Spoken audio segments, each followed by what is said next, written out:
बसा. ना कुठे गेला होता रे तू? बरं वाटते ना? हो ते बहिणीचं तिच्या डोळ्या जेवणात तिकडे गेलतो. अरे तुला आहे का अक्कल काही? बाप इथं आजारी पडलाय आणि तू गेला बाहेर फिरायला? त्याला तर काल दवाखान्यात आणलं होतं की मी.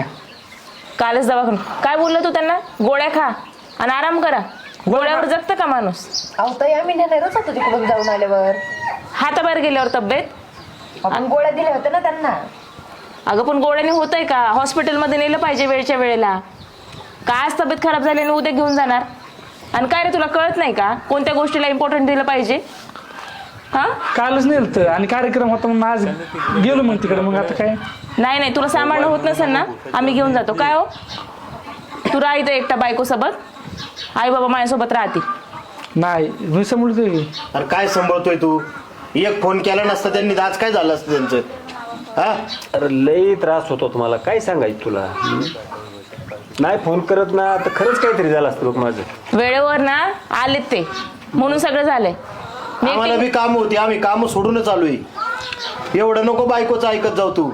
मी पण काम सोडून जातो पण कार्यक्रम होता म्हणून. आणि बरं का ताई, जरा आहे ना सासू सासऱ्यांना वागणूक देण्याआधी आहे ना आपला आई बाप बी त्यांच्या जागी ठेवून बघा. उद्या तुझ्या वडिलांचं दुखायला लागलं असतं आणि तुझ्या वहिनीने असं केलं असतं तर जमलं असतं का तुला?